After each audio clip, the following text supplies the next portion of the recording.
Bonsoir à tous. Nous avons été depuis le 7 octobre traversés par tous les sentiments, l'effarement, le choc, les larmes, le deuil, la colère. Mais autour de nous, ce qui a aussi le plus marqué, c'est le silence. Silence de ceux qui prétendent défendre le droit des femmes, des minorités, des civils, des enfants, des blessés. Et après le silence des premiers jours, c'est un bruit qui s'est fait entendre. Mais cette fois-ci, un bruit de reproche. Reproche contre Israël dans son combat contre le terrorisme. Alors ce soir, nous allons parler de cet ouvrage qui décrit très fort ce sentiment que beaucoup d'entre nous sentent, celui d'une solitude, la solitude d'Israël. Bonjour Bernard-Henri Lévy. Bonjour.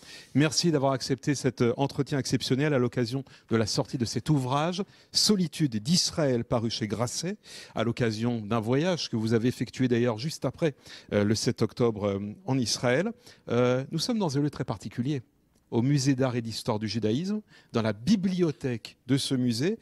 Est-ce qu'on peut dire que votre livre a finalement parfaitement sa place dans cet endroit qui permet de lire et de redécouvrir 3000 ans de solitude du peuple juif?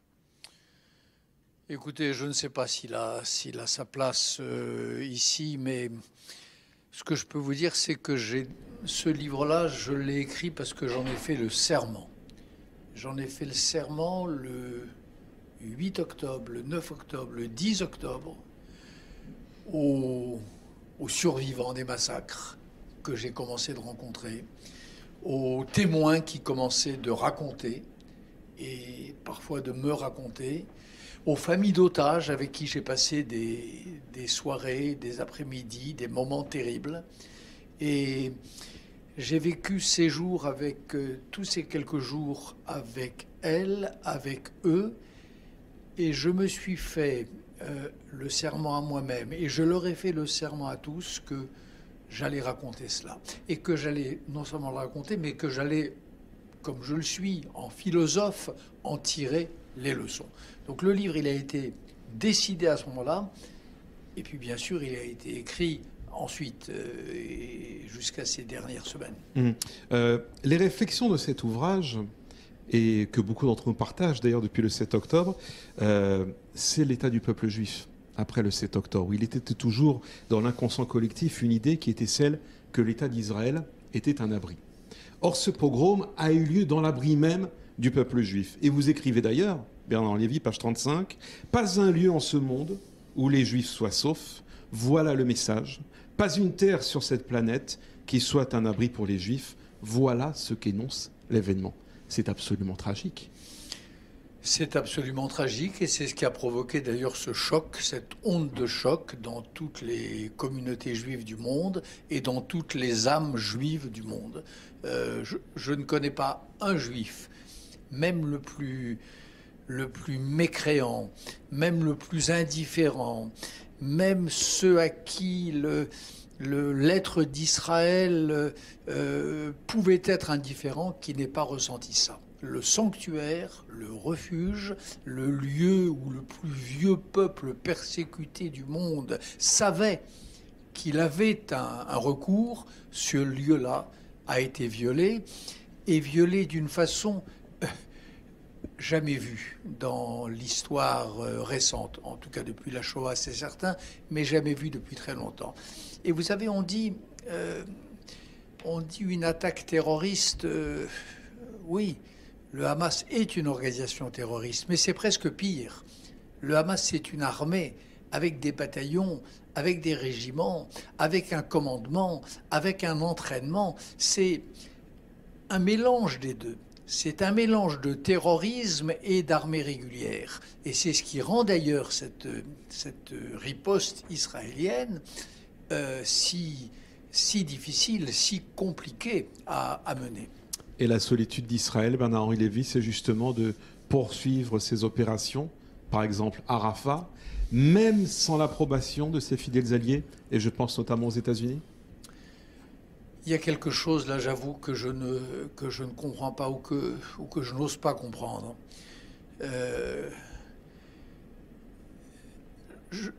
En effet, Au nom de quoi? Sinon des considérations les plus misérables, enfin les plus médiocres en tout cas, c'est-à-dire des questions électoralistes, interdire à Israël ce que la coalition internationale s'est autorisée et a même requis d'elle-même à Mossoul ou en Afghanistan après le 11 septembre. On ne parlait pas en Afghanistan, quand on est allé chercher Ben Laden et Al-Qaïda, on ne parlait pas de compromis. On ne parlait pas de cessez-le-feu. Alors pourquoi quand c'est Israël ça dérange, ça gêne? Parce que, pour toutes les raisons que vous devinez, et par le fait que... L'antisémitisme? Ben oui, le deux poids et deux mesures, le deux poids et deux mesures dont est victime Israël constamment depuis quasiment sa naissance, et en tout cas depuis les 30 dernières années. Encore une fois, moi...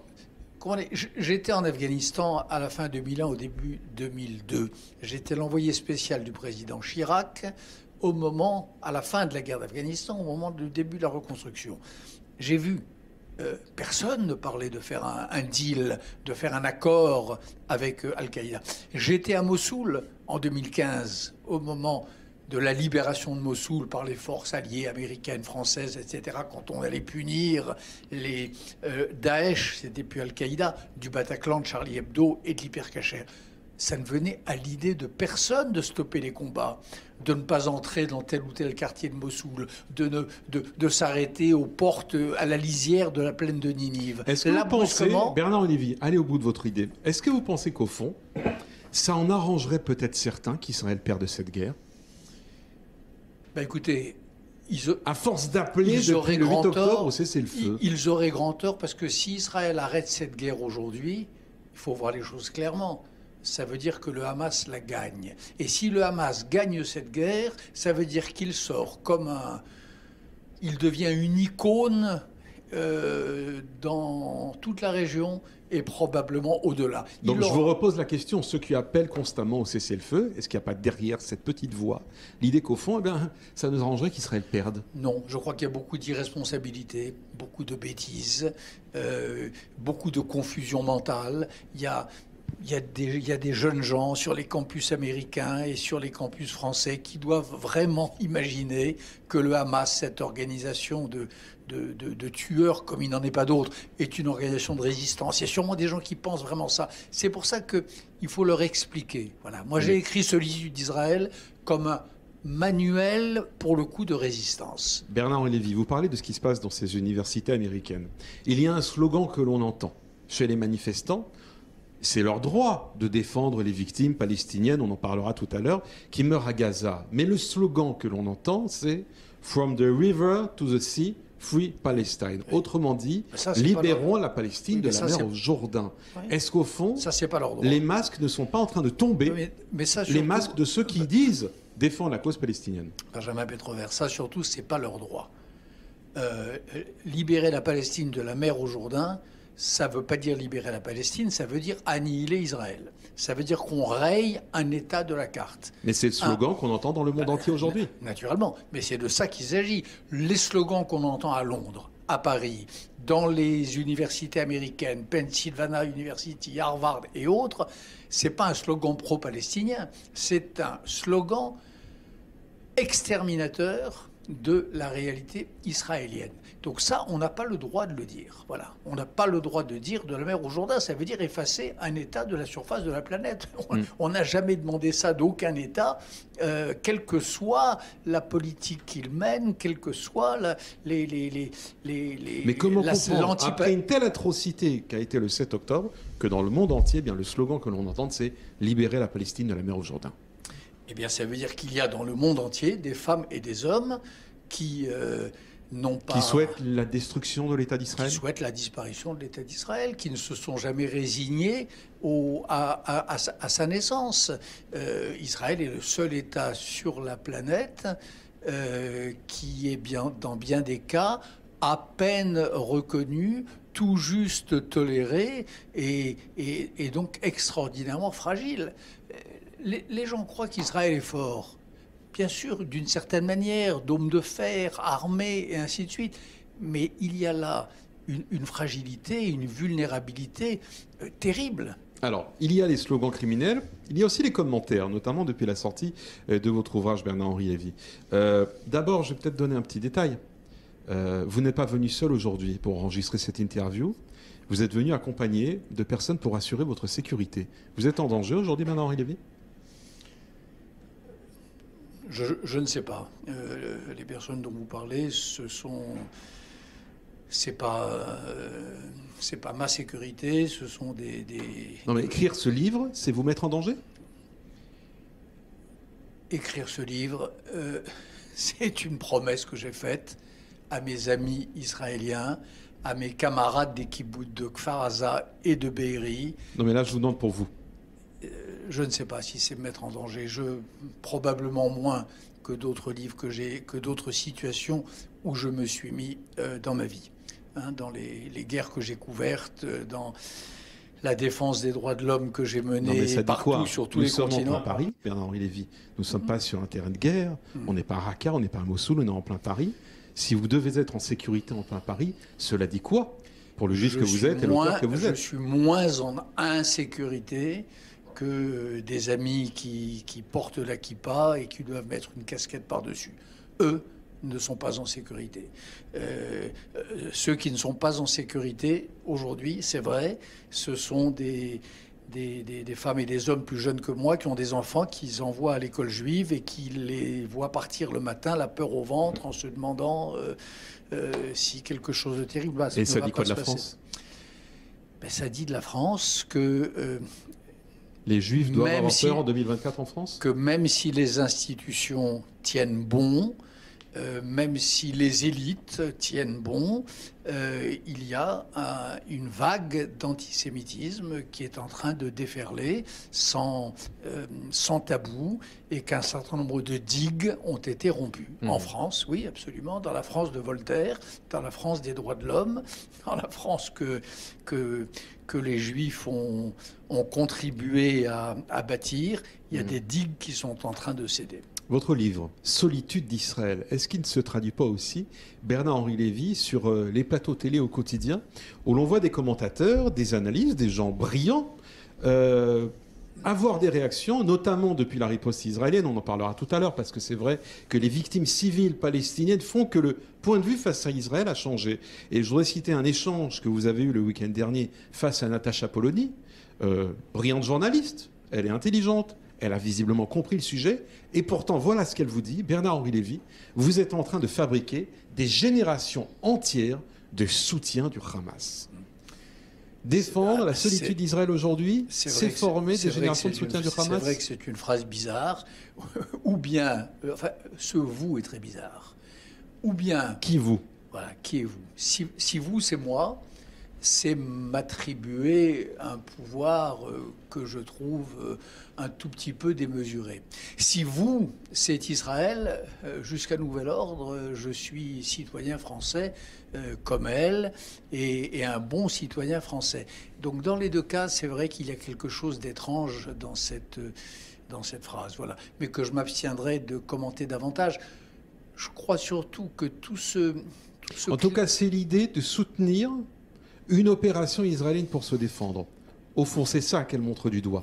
Si on soutient cette opération militaire israélienne pour se défendre, avec, rappelons-le, un prix civil extrêmement fort, eh bien, on forme des générations entières de soutien du Hamas. Oui, et moi je crois le contraire. D'abord, je crois que nous avons, nous Français, un devoir inconditionnel de soutien à la jeune, petite et exemplaire démocratie israélienne. Petite parce que c'est un tout petit pays, jeune parce qu'elle a 75 ans, et exemplaire parce que je ne connais pas d'autre exemple d'un pays en état de guerre permanent depuis sa naissance, qui n'est jamais sombré dans l'état d'exception et qui est maintenu solide et droite ses institutions démocratiques, quoi qu'on en dise. Moi, je crois que c'est un devoir de défendre Israël. Et aujourd'hui, c'est pas ça qui intéresse le monde. Ce qui intéresse le monde, c'est le bilan des victimes civiles à Gaza. Alors, qu'est-ce que vous répondez quand les chiffres, qui rappelons-le, sont les chiffres du Hamas. Donc, on sait évidemment que c'est 30 000 morts. Il faut déjà enlever tous les terroristes qui sont parmi ce chiffre contestable de 30 000. Il n'empêche qu'il y a une grande partie de victimes civiles. Qu'est-ce que vous répondez quand les gens disent « Attendez, il y en a trop, ça ne peut pas durer ». Je leur réponds deux choses, mon cher Benjamin Petrover. Je leur réponds d'abord que ces victimes civiles, je pense qu'elles me bouleversent au moins autant qu'eux. Et pourquoi je dis au moins autant qu'eux? Parce que lorsque les victimes civiles étaient syriennes, et pas 30 000 ou 20 000 ou 15 000, mais 400 000. Lorsque les victimes civiles étaient darfouries, c'est-à-dire 200, 300, 350 000. Lorsque les victimes civiles étaient... Enfin, je ne vais pas vous faire la liste. Ce sont toutes les guerres que j'ai couvertes dans ma vie, pour lesquelles il m'est arrivé de risquer un peu ma vie aussi. Je ne les ai pas entendus, ceux-là. Ils n'étaient pas là. Je criais, moi, dans le désert. Ne parlons pas des musulmans de Bosnie. Avec quelques autres, avec quelques camarades, nous avons hurlé contre le massacre de ces musulmans de Bosnie. Ne parlons pas des Kurdes, ces musulmans kurdes héroïques qui nous ont défendus contre Daesh. Là encore, beaucoup de victimes. Je ne les voyais pas. Ils n'étaient pas sur la barricade. Donc, alors pourquoi sont-ils là aujourd'hui? Eh bien voilà, c'est pour ça que ce que je leur réponds, c'est que franchement, chacun doit faire son examen de conscience. Moi, les victimes civiles, elles me bouleversent toujours, au plus profond de moi-même. Et un mort est un mort. Et il n'y a pas des victimes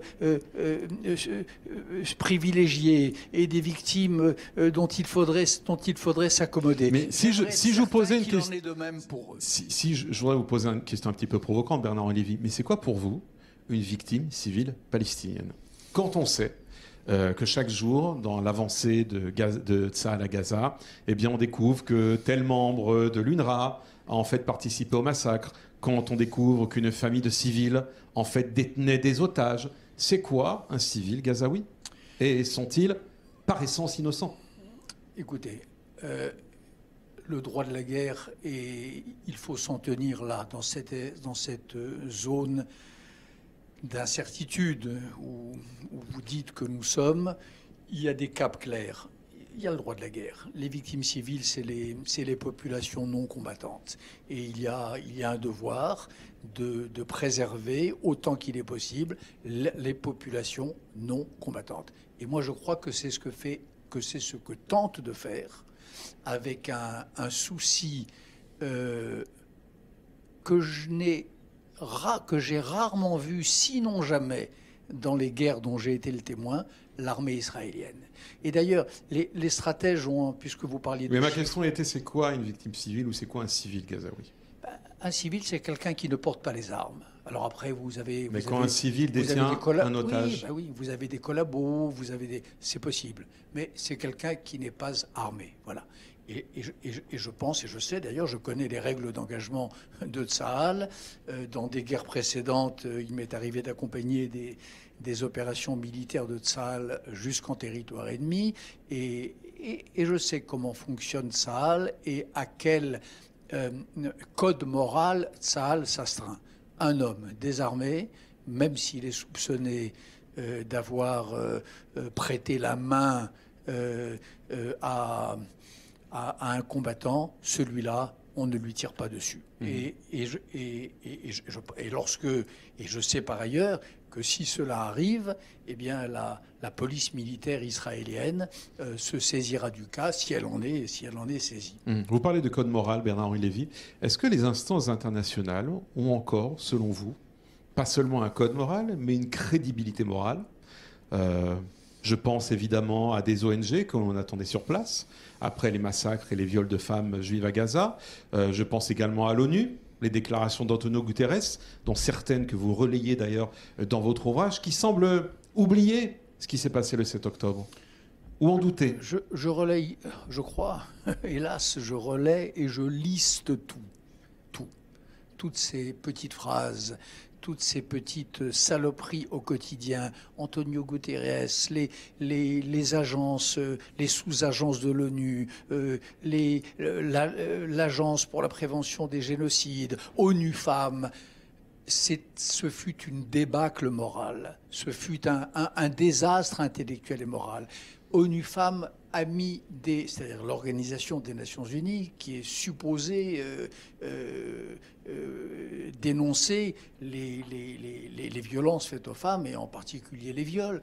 Elle a mis des mois avant de s'en aviser, des mois avant d'enquêter sérieusement. Et lorsqu'elle a enquêté sérieusement et qu'elle a remis sa commission, la relation de son enquête il y a quelques semaines, ça a été avec des pincettes et avec l'une des enquêtrices se permettant d'évoquer encore l'hypothèse que certains de ces viols auraient pu ne pas avoir été commis par les Palestiniens, mais par les Israéliens eux-mêmes. Donc les Nations Unies, c'était déjà pas brillant au Rwanda, c'était pas brillant en Bosnie. Je crois que là, elles se sont déshonorées et disqualifiées. Je le crains à jamais.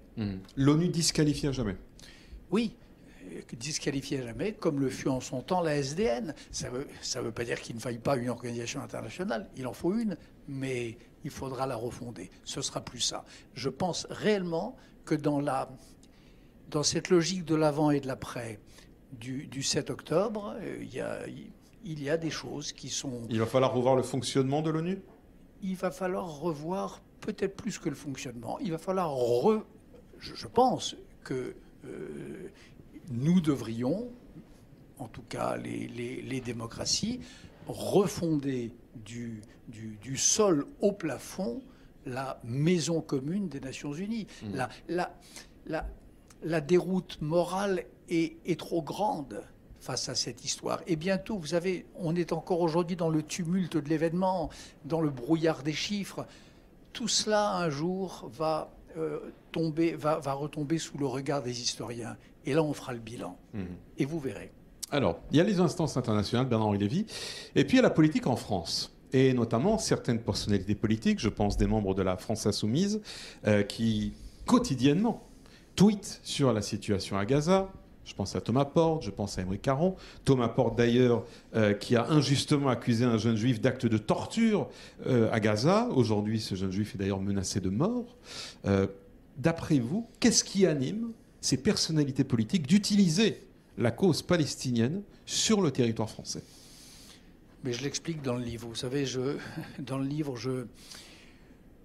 je reviens sur l'explication qu'on donne toujours, à savoir calcul machiavélien pour draguer les voix des banlieues. C'est ce qu'on dit, en général. Et je trouve que cette explication, elle a deux inconvénients. Un, elle fait insulte à Machiavel. Et deux, elle est trop indulgente avec ces gens que vous évoquez, avec les gens de Mélenchon. Malheureusement, mais pardon, c'est suspecté aussi que tous les gens des banlieues sont antisémites ? Et elle est par ailleurs immonde vis-à-vis des banlieues, parce qu'en effet, c'est les renvoyer dans une espèce de ghetto à antisémites qui en effet est une démarche inexcusable. Mais ce que je veux dire par là, c'est qu'on assiste à autre chose. Il y a une vieille tradition dans le mouvement ouvrier français qui s'appelle le guesdisme, à l'époque de Jaurès. Il y avait Jean Jaurès, et puis il y avait Jules Guesde. Et Jules Guesde, c'était un antisémite ouvrier qui pensait que les Juifs étaient les complices des plutocrates et des pires capitalistes, et qui fondait là-dessus son antisémitisme. Je crois qu'on est en train de voir revenir, mais pas à bas bruit, de manière foudroyante, ce vieux guesdisme qui est une maladie de la gauche française depuis ses origines. Donc on n'est pas dans le calcul de petits malins qui essaieraient de gratter quelques voix, hélas. Mais ils peuvent vraiment gratter des voix, vous pensez, avec ce calcul cynique ? J'en sais rien. C'est une vraie question, s'ils le font. Non. S'ils sont à ce point-là engagés. La vraie question, c'est pas celle-là. Qu'ils grattent quelques voix, honnêtement, c'est leur affaire. Et c'est celle de la France aussi, mais de toute façon, ils sont déjà tellement disqualifiés que ça ne changera pas grand-chose. Non, la vraie question, c'est le retour de cet antisémitisme de gauche, avec battant pavillon, avec pignon sur rue, avec cette manière décomplexée de s'affirmer. Ça, c'est une vraie question, un antisémitisme autorisé, un antisémitisme qui dit vous êtes, vous, juifs de France, les complices de ce qu'il y a de pire au monde, c'est-à-dire un État génocidaire, parce que c'est ça qu'on entend. Quand vous dites antisémitisme de gauche, vous pensez à qui ? Je pense à ces gens dont vous parlez. Je pense à ces... Les LFI sont antisémites pour vous ? il renoue avec cette tradition de pensée ancienne, où on ne disait pas juif, on disait Rothschild à l'époque de Jules Guesde. Aujourd'hui, on ne dit pas juif, on dit sioniste. On ne dit pas juif, on dit complice du génocide et de l'apartheid. Et puis, il y a là 3 mensonges. D'abord, il y a des juifs qui voient tout ça d'assez loin. Deuxièmement, accuser Israël de génocide est une infamie. Et troisièmement, accuser Israël d'apartheid est une crétinerie. Donc voilà, ils renouent avec ça, à condition qu'ils soient prêts, eux aussi, à partager, à cohabiter et à faire la paix. Pour combien de temps encore, Bernard-Henri Lévy, Israël sera seul? Mais on ne sait pas. On ne sait pas. Il y a des retours. Vous savez, Emmanuel Levinas... Il y a eu l'espoir avec les accords d'Abraham. Emmanuel Levinas a écrit un livre qui s'appelle « Les imprévus de l'histoire ». Les imprévus de l'histoire. Moi, je crois aux imprévus de l'histoire. On ne sait pas. Rappelez-vous l'Égypte défaite... après la guerre de Kippour. Après la guerre de Kippour, Anwar al-Sadat, Begin, la paix avec l'Égypte, qui tient toujours jusqu'à aujourd'hui. Il n'y a pas que des mauvaises nouvelles, il n'y a pas que des raisons de désespérer. Et si nous sommes quelques-uns, et j'espère nombreux, à tenir le cap, à ne pas vaciller, à dire le vrai, ou en tout cas à tenter de faire échec aux fausses informations et aux mensonges, on verra. Israël peut aussi sortir grandi de cette effroyable histoire qui est en train de se dérouler sous nos yeux. Eh bien, c'est sur cette note positive que s'achève cet entretien. Merci Bernard-Henri Lévy d'avoir été avec nous aujourd'hui sur Actuality4 News. Je rappelle la sortie de cet ouvrage « Solitude d'Israël » paru chez Grasset. Restez avec nous dans quelques instants, une nouvelle édition sur Actuality4 News.